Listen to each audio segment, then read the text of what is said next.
que felicidade, que alegria estar aqui com vocês. Estar aqui com o meu convidado, um querido que já eu vou apresentar para vocês. Ele tem uma história fantástica que vai compartilhar com a gente hoje. E sejam todos bem-vindos a esse grato programa que eu faço com muita alegria, gente. Esse programa foi feito para você, para mim, para todo mundo que deseja se desenvolver, que deseja crescer, que deseja ir muito além dos seus limites, porque é disso que a gente fala aqui. Vamos além dos limites, porque é para isso que a gente vive, viu, gente? Não é para viver tudo igual, não, todo dia tudo igual, não, viu? É para a gente, se superar, porque a gente pode e a gente deve fazer isso, tá certo? E eu tenho uma novidade. Hoje eu estou iniciando um quadro novo aqui no programa, chamado Quando você foi além dos seus limites. E quem vai estrear esse quadro não é ninguém mais, ninguém menos do que meu querido Lincoln Nunes. Gratidão, querido, por estar aqui comigo. E antes dele falar, gente, deixa eu só apresentar o Lincoln, que vocês vão saber com quem é que eu estou falando aqui hoje, viu? O Lincoln Nunes, ele é especialista em performance. Ele é mentor de atletas de elite, tá? Não é qualquer atleta não, tá bom? E empresário. É uma felicidade ter você aqui, Lincoln. Seja bem-vindo. Paula, obrigado pelo convite. Prazer estar com a sua audiência e estar aqui com você. Você é uma pessoa que desenvolve um trabalho incrível e vai ser uma honra estar nesses minutos compartilhando um pouquinho da minha história, um pouquinho de conhecimento e aprender com você também. Ele é modesto, gente. Ele é muito modesto. Ele é um querido, aliás, gente.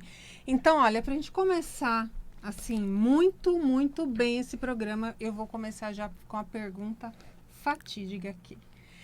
Quando foi, Lincoln, então, que você teve que superar os seus limites, que você teve que ir além dos seus limites? Paula, eu acredito que todos nós, seres humanos, seja atleta de elite, empresário do mundo corporativo, empresário de sucesso ou não, estamos constantemente superando os nossos próprios limites. Eu sempre falo que dizer não para um doce, acordar cedo para ir para academia num dia chuvoso, criar um filho. Eu não sou pai ainda, mas pretendo ser uma mãe que dá uma educação para um filho, que gere um filho, que tem que dar todo o conhecimento para esse filho, para que ele consiga ir pelo melhor caminho. Para mim, isso é superar os limites. Isso é superar o limite todo dia. Com certeza. E trazendo um fato específico da minha vida, eu tenho que mencionar um momento onde eu, fazendo jiu-jitsu, gosto de praticar esporte, senti fortes dores nas minhas costelas, coluna, não sabia bem ao certo onde era, mas sabia que era uma dor que não era normal. Fui buscar uma orientação médica para entender o que estava acontecendo, porque era constantemente, as dores eram muito intensas e meus colegas de treino não tinham aquilo, e eu descobri que o traumatologista que pediu uma ressonância viu um nódulo e me encaminhou para um oncologista imediatamente. Ninguém quer consultar com um onco. Essa palavrinha já dá uma... Dá. O oncologista, a gente respeita esses profissionais incríveis, mas ninguém quer estar perto. Ninguém quer consultar com ele. O onco, né, ele lida com questões ligadas ao câncer, né? Então eu não queria consultar com ele, mas enfim, acabei fazendo a consulta com ele e ele foi bem curto, direto e bem objetivo na consulta. Falou que aquele nódulo que tinha na ressonância era um câncer. Eu perguntei se era um câncer benigno. Ele falou que aparentemente não, porque se está ali na minha coluna, como mostrava a ressonância, é porque tinha feito metástase. Então ele poderia estar vindo de qualquer outro lugar do corpo, inclusive do intestino, do pâncreas, do fígado, que são cânceres que assim matam as pessoas normalmente com mais e com muita agilidade, né? É um câncer muito agressivo. Tá. Então é difícil assim a pessoa ter uma sobrevida muito longa, geralmente são meses, tá? Então eu poderia estar morto em poucos meses, segundo o diagnóstico. Então foi um mês mais ou menos com aquele diagnóstico de talvez estar com câncer. Na verdade ele deu o diagnóstico preciso de câncer, que poderia estar vindo de alguma parte do intestino, e depois de um mês eu entendi que não era nada mais agressivo e ele pediu uma cintilografia óssea, que apareceram meus ossos pretos, não podia aparecer, e ele deu o diagnóstico de câncer de medula óssea. Mieloma múltiplo. Então fui consultar com um médico mais específico dessa área e ele acreditava que realmente a indicação do médico anterior estava certa. Correto. Eu fui para um médico especialista em tumor ósseo. E depois de 4 meses, com a certeza que eu tinha câncer de medula óssea, teria uma sobrevida de 5 ou 10 anos, que é geralmente o tempo que uma pessoa com câncer de medula óssea tem, eu descobri que aos 45 do segundo tempo, eles estavam errados e era displasia fibrosa, uma doença que eu nasci com ela, acometeu os meus ossos, então meus ossos têm fibrose, só que foram 4 meses com a certeza de morte. Exato, com a certeza de que eu morreria. Então, a sentença de morte, ela mudou minha forma de ver o mundo. E ali eu tive que realmente superar os meus próprios limites, porque eu tive que lidar com essa situação e lidar com as pessoas que estavam à minha volta. Então, não foi nada fácil, mas graças às pessoas que estavam junto comigo e a minha forma de encarar isso, eu consegui lidar, entre aspas, da melhor maneira possível. Esse diagnóstico, não é fácil, né, gente? Não. E sabe que, Lincoln, eu sempre faço essa pergunta para os meus mentorados, já fiz muito em consultório, até em curso mesmo. Eu falo assim para as pessoas, e se você morresse hoje? Hoje, você morreu agora, você vai cair duro e vai morrer. Valeu a pena? Como é que ficou? Qual a sensação, né? Que você vai embora desse planeta aqui, se você morrer agora? Porque não é sempre que a gente tem a segunda chance, não, né? Não é verdade? Sim. Então, quando a gente se vê frente a algo muito sério, né? É uma sentença de morte, né? Sim. Eu falo que todo mundo sabe que vai morrer, mas a sentença de morte, ela muda tudo. Mas quando você põe a data, não é? A data muda tudo. A data. Ela muda. A gente vai morrer, mas você não sabe quando, né? A data muda tudo. Aí você vai empurrando com a barriga, aquele monte de coisa que você não gosta. E foi um dos grandes aprendizados que eu tive, Paula, foi justamente entender que muitas coisas que faziam sentido antes dessa sentença começaram a não fazer. E coisas que não faziam sentido começaram a fazer. Por exemplo, dinheiro a qualquer custo e qualquer preço. Trabalhar que nem um maluco. Quando eu digo dinheiro a qualquer custo e qualquer preço, é abdicar das coisas que são mais importantes na vida, como família, saúde, um lifestyle que seja congruente com os valores de cada pessoa. Eu estava abdicando de tudo, aquilo que o dinheiro não comprava. Então, não importava o dinheiro que eu tivesse na minha conta. Eu não conseguiria. Era suficiente, não, eu não conseguiria sair daquela situação. Não importava quanto eu tivesse na conta, não importava tudo que eu tivesse conquistado de bens materiais. Aí entram até aquelas parábolas, vídeos, ensinamentos de pessoas que estão no leito da morte. E eles dariam toda a riqueza do mundo para conseguir viver mais talvez um dia, uma hora, uma semana com as pessoas que eles amam. Então eu comecei a valorizar mais aquilo que é intangível, aquilo que a gente não toca, aquilo que não é palpável. E menos o material. Não quer dizer que eu deixei de me tornar uma pessoa ambiciosa e de trabalhar e de buscar o melhor. Pelo contrário, eu continuo cada vez mais querendo crescer, fazendo o meu melhor. Porque é o nosso desenvolvimento aqui, faz parte do jogo. Mas com um viés um pouco diferente do que eu fazia antes. Claro.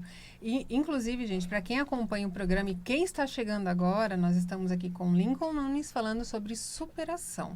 Quando é que você aí, meu amigo, minha amiga, foi além dos seus limites? E aonde é que você, que está me ouvindo agora, está parado, está estagnado nesse lugar aí que está tão ruim para você, mas que por alguma razão não sai desse lugar, não é? Até tem uma parábola que tu me trouxe um insight agora, que eu não estava programado aqui para falar, mas você acendeu o gatilho, que é a seguinte, né? A parábola do cachorro no posto de gasolina. Falo muito em palestras e treinamentos, nas minhas mentorias com atletas de elite, até empresários do mundo corporativo. Você falou algo que é incrível, né? As pessoas não fazem muitas vezes o que tem que ser feito por algum motivo ou outro. Eu gosto de trazer a parábola do cachorro no posto de gasolina para trazer um pouco de visão da vida real. A Paula chega para abastecer o carro no posto de gasolina porque vai viajar. E ela chega e fala, completa para mim. E ela escuta, você escuta um cachorro gritando, uivando de dor ao lado da bomba do posto que vai fazer o abastecimento. E você pergunta pro pessoal que está trabalhando no posto, vem cá, meu amigo, por que o cachorro está gritando, uivando de dor ao lado da bomba do posto? E o rapaz responde, fica tranquila, Paula, é que o cachorro está sentado em cima de um prego. E você pergunta, não faz sentido. Por que ele está sentado em cima do prego e não sai dali? E ele responde para você, é porque não está doendo tanto assim. Então, muitas vezes, as pessoas não tomam a decisão que tem que ser tomada e fazer o que tem que ser feito, porque realmente não está doendo tanto assim. Exato. Isso serve para mim também. Porque teve que doer muito. Eu tive que ter a sentença de morte para tomar decisões que eu não tomava, que eu empurrava com a barriga. Decisões importantes na minha vida. Então, quando eu tive a sentença, e eu não desejo isso para ninguém, eu comecei a entender conceitos e comecei a fazer ações que antes eu não fazia, porque realmente não estava doendo tanto assim. Então eu comecei a procurar o que Deus estava querendo dizer para mim, se é que ele estava querendo dizer alguma coisa, o que a vida queria me mostrar, o que eu poderia aprender com aquilo que estava acontecendo. Comecei a enxergar de uma forma diferente a vida e as situações do cotidiano. Então eu comecei realmente a tomar decisões que eu não podia deixar mais para trás, eu não podia mais empurrar com a barriga. Né? Porque eu entendi que eu tinha ganhado, a partir do momento que depois de 4 meses, eu vivi 4 meses com a certeza que eu iria morrer. Minha família toda conviveu com isso, né? Foi o mais difícil para mim, conviver com as pessoas que eu amo, com esse diagnóstico, sabendo que eu morreria em algum momento, do que eu mesmo, porque eu já tinha aceitado que eu seria a estatística. Ninguém quer ser estatística, mas eu tinha aceitado que eu seria a estatística. Então, o fato de eu enxergar que eu partiria e as pessoas que me amavam ficariam, eu não achava justo. Era mais dolorido. Eu não achava justo eu partir e eles ficarem sofrendo. Então, a partir dali, eu comecei a ver uma forma de fazer tudo o que eu podia para superar aquela situação. Então, eu tive que trabalhar meu mental, pesquisar muito sobre saúde, sobre alimentação, sobre emocional, estresse, o que poderia diminuir a possibilidade de eu morrer daquilo dali. E aí começou uma nova construção, eu virei minha chave e graças a Deus eu ganhei uma sobrevida aí. Uma sobrevida bem mais longa.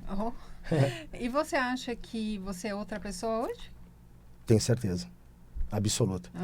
Cada um encara de um jeito diferente um diagnóstico como esse que eu vivi. Não dá pra gente julgar, não dá pra gente imaginar como uma pessoa na minha situação reagiria ou agiria.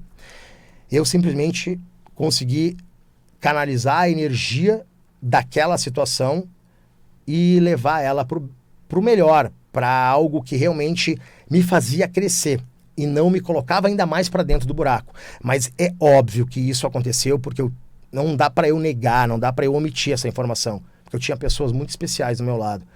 Amigos, familiares, pessoas que realmente estavam lutando por mim. Faz muita diferença. Muita diferença. Mas, olha, isso faz diferença, eu concordo plenamente com você. Mas, Lincoln, você não acha que a sua atitude mental colaborou muito também? Porque, assim, a gente pode ter o mundo ajudando a gente ali. Mas se eu não quiser, não há o que fazer. Não há. Pode vir Jesus, Maomé, Buda, Deus, qualquer ser, qualquer coisa. Mas se eu não quiser, se eu me entregar, porque tudo é a forma de encarar, não é? Eu até falei, gente, em algum programa atrás aí, você, inclusive, que ainda não me segue nas redes sociais, vai lá, porque eu esqueci de falar isso, Lincoln. @PaulaSchurch, Instagram, YouTube, TikTok. Lá no YouTube tem todos os programas na íntegra para você assistir, tá bom? Então, assim, é oportunidade ou problema, não é? O que você quer olhar. A gente até falou num programa que a Leila Navarro veio aqui num outro programa que é maravilhosa, e ela contou também uma parábola muito legal, falando da mosca e a diferença da mosca e da abelhinha. Então, a mosca, ela vai pousar em cima, aonde? No cocô. Ela vai procurar a coisa mais horrorosa que tem. Isso aí. E a abelhinha, não, ela vai ficar andando até ela achar um negocinho ali que vai trazer um néctarzinho para ela. Então, isso dentro do mesmo lugar, né? Mesmo contexto, né? Então, como que você vê essa questão da mentalidade?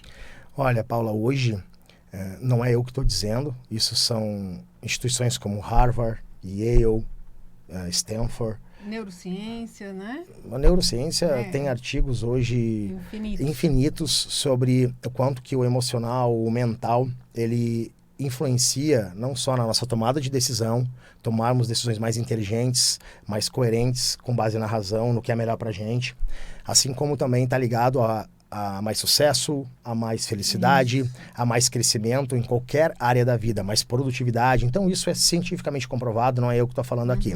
Passada essa situação, sim, eu tive que trabalhar a minha mente sem recursos profissionais naquela época. Hoje eu entendo de uma forma muito mais profunda, porque é a minha profissão, mas naquela época era tudo muito assim, mais amador, digamos assim. E hoje a ciência comprova que a esperança é o que move o ser humano. Então, quando se é perdida a esperança, seja por questões pessoais, por questões internas, por decisão própria, ou por um fator externo, não importa. Quando a esperança ela é influenciada, ela é abdicada, eu abro mão da esperança, inclusive da esperança de viver, existem pesquisas que comprovam que a pessoa já está morta, só falta ser enterrada. Então, a esperança, ela é um fator crucial e fundamental para conquistas, para a evolução, para a superação de desafio. Então, eu não podia deixar essa esperança morrer. Isso serve para o mundo dos negócios, serve para qualquer área da vida. Serve para um atleta que quer ser um medalhista olímpico ou buscar algo muito grande na carreira. Eu não podia deixar essa minha esperança de viver, ela simplesmente se apagar. Então, eu mantive essa esperança acesa e é óbvio que o meu mental, o meu emocional, eles também me ajudaram nesse caminho. Sim. Porque o mental, gente, é tudo. Tudo é mental, não é, Lincoln? Eu costumo falar que nem tudo é sobre a mente, mas ela está presente em todas as decisões. Ela é a base, ela é o fundamento. Exato. Se o teu mental ele não é fortalecido, se você não lida bem com as suas emoções, e eu não gosto muito da palavra controle emocional, mas eu gosto da palavra direcionamento emocional. Porque às vezes a gente não controla emocional, a reação ela vem de raiva, de frustração, de ódio, de medo, de dor, de tristeza. Mas para onde eu direciono esse emocional? Então, direcionamento emocional para mim é mais importante do que o controle emocional. Exato. Porque eu posso perder o controle, mas eu tenho que direcionar e canalizar ele para um lugar melhor.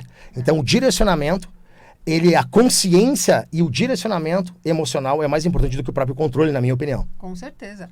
Porque a gente não controla mesmo a emoção. Isso também é comprovado cientificamente. Exato.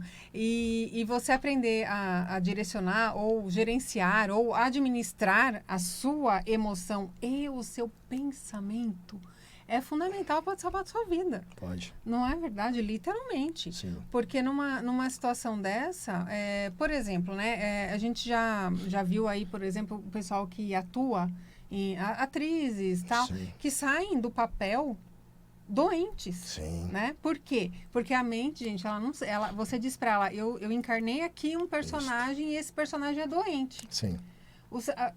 Olha, para você entender o poder que tem a nossa mente. Só de você imaginar, só de você vestir aquele personagem e criar aquela sensação no seu corpo de que você está doente, você já cria a doença. Eu tenho duas contribuições com base no que você falou agora. Primeiro, que Edmund Jacobson foi o professor de Harvard que, em 1930, ele descobriu que imaginar-se erguendo um objeto desencadeava as atividades elétricas dos músculos correspondentes naquela ação. De lá para cá, existem milhares e milhares de pesquisas comprovando o quanto que o ensaio mental, ele inclusive pode recuperar lesões mais rápidas no mundo do esporte. Ele pode, inclusive, aumentar o teu rendimento, independente se você quer dar uma palestra, se você quer fazer um programa na rádio, na televisão, se você quer fazer qualquer coisa. O ensaio mental, quando feito da forma certa, do jeito certo, e ele é muito tido como autoajuda barata, ele é tido como algo que não funciona, é porque a pessoa não se aprofundou ou não sabe fazer. Então, quando vai para a ciência, Edmund Jacobson, ele já mostrou o quanto que a ciência está comprovando que sim, a nossa mente ela tem muita dificuldade de discernir o que é real e do que não é real. E aí, para finalizar essa parte, é muito fácil a gente entender, eu faço isso nas minhas palestras com milhares e milhares de pessoas, eu peço para as pessoas levantarem a mão. Quem aqui acredita e tem certeza, que quem acredita tem dúvida. Então, quem acredita e tem certeza de que a nossa mente, ela pode criar doenças, ela pode movimentar um estresse crônico e tóxico. Quem acredita que o nosso emocional pode destruir a nossa vida, quando ele é construído para o lado negativo, para o lado tóxico. Todo mundo levanta a mão, ninguém tem dúvida o quanto que o emocional ele muda a nossa biologia. Então, se a pessoa acredita e tem certeza que o emocional pode criar doenças, pode acabar com a nossa vida, mudar a nossa biologia, então só funciona para o mal, para o bem não. Exato. Entendi. Então não funciona para cura. Ele não funciona para aumentar o teu rendimento. Ele não funciona para te ajudar a construir algo. Essa conta não fecha, Paula. Então só funciona para desgraça. Para o bem não funciona. Assim, meio que é paradoxal, né? Porra, não faz sentido isso. Tem mais uma coisa ainda nisso que você disse. Se a mente tem esse poder de destruir, sim, por que é que todo mundo só pensa bobagem o dia todo? Por que é que você, meu amigo, porque eu me ponho nisso também, tá? Eu também.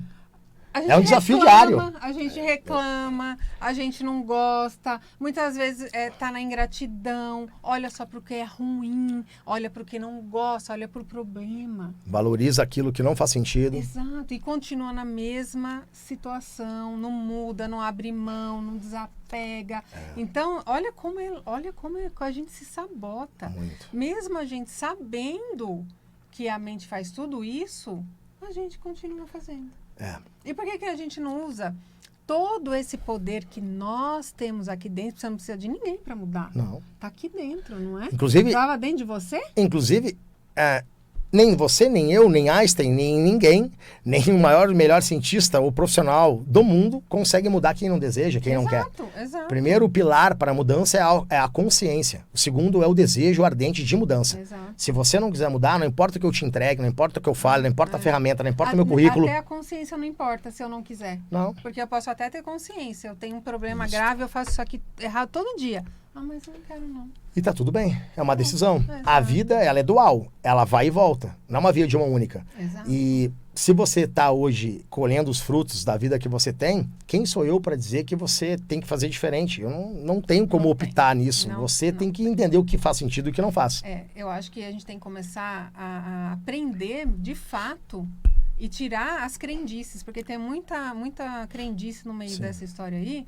E a gente começar a usar mais o nosso poder, pessoal. Porque a gente tem muito poder. Nossa. Primeiro, gente, antes da materialização de algo, primeiro foi criado aqui dentro. Tudo que foi feito hoje foi criado aqui. Isso, aqui, ó.